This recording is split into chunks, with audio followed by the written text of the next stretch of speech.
Olá!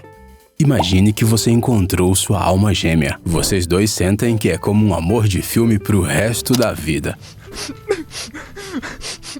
Mas, em vez de um casamento e juras de amor, vocês comem as pernas ou os braços um do outro para representar a eternidade de sua união. Parece o enredo de um filme de terror trash? Não, isso é uma situação muito real do mundo animal. Nós não podíamos nem imaginar quantas esquisitices aconteciam por lá. Vamos lá.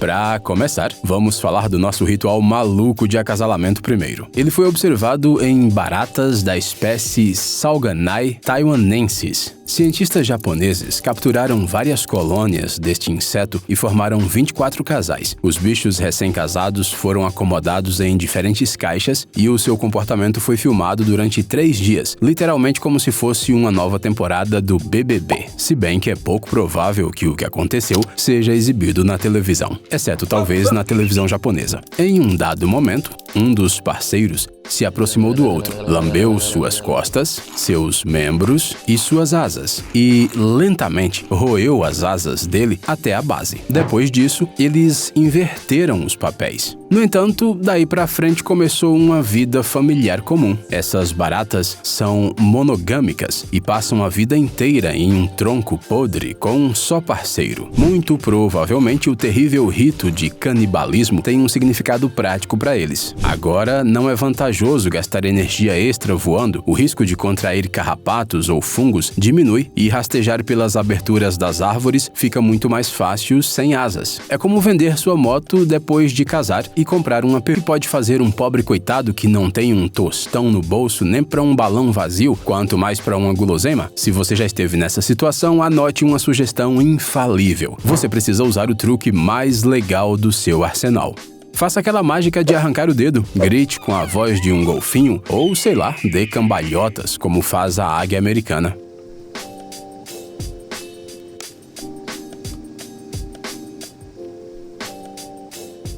Sim, a garota também participa da acrobacia. Normalmente, para as águias, isso é como um teste conjunto de resistência. Essas aves costumam despencar assim de grandes alturas, agarradas pelas garras, e se soltar somente no último segundo. Mas se um macho e uma fêmea com personalidades explosivas se encontram, eles podem não se soltar até o final. Devemos dizer que os Estados Unidos escolheram um pássaro realmente legal como símbolo nacional.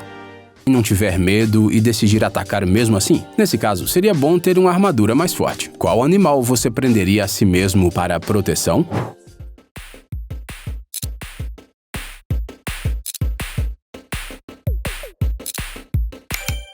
Esse caranguejo provavelmente fez a melhor escolha. Não se preocupe com os ouriços, eles estão vivos e só se beneficiam desse movimento. Dessa maneira, eles podem chegar a novos locais de alimentação facilmente. E os caranguejos, pelo visto, ficam completamente invencíveis. Mas se tudo na natureza fosse tão simples, os predadores teriam ficado sem presas há muito tempo.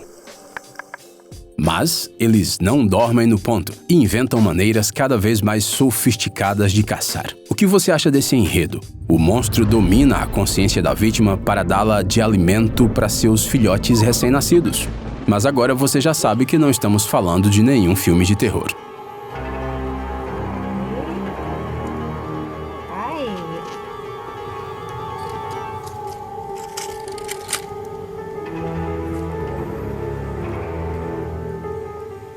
Normalmente, essas vespas exageram um pouco no veneno de zumbi, afinal, pode ser bastante difícil fazer as baratas irem atrás delas.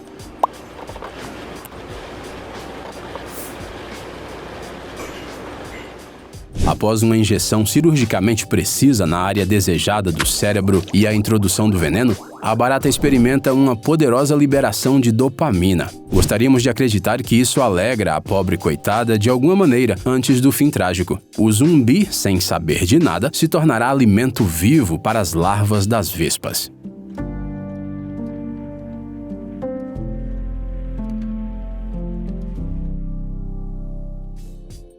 Não dá pra negar que no comportamento cruel dela, pelo menos o motivo é compreensível. Já os guardas de um parque nacional da África, que encontraram várias dezenas de rinocerontes mortos, ficaram intrigados. Todos os vestígios apontavam para os elefantes. Os conflitos entre esses grandões não são uma raridade. Os adolescentes desenfreados por causa de hormônios em abundância. Os meliantes foram tratados da maneira que devemos tratar os adolescentes. Foram levados para receber educação dos maiores pais elefantes. Assim, não houve mais casos desse tipo no parque. Os elefantes e os rinocerontes podiam ser amigos. Imagine só, uma montanha de 6 toneladas e um monstro com chifres blindados. Seria uma dupla e tanto. Talvez um dia a natureza consiga reconciliá-los, afinal, até esses dois conseguiram se entender. No entanto, neste par, o corvo impõe sua amizade. As aves literalmente perseguem os lobos durante a caça para pegar sua parte da presa. Pesquisas mostram que essa é uma das razões pelas quais os lobos caçam em matilha, para poder reduzir a proporção dos corvos, que às vezes podem pegar até 1/3 do animal caçado. Mas as aves também fazem sua contribuição nesta relação. Às vezes, elas brincam com os predadores ou seus filhotes e às vezes ajudam a rastrear a vítima. É bom ter isso em mente se de repente você decidir fazer mal a algum corvo e se a próxima dica que ele der levar até você.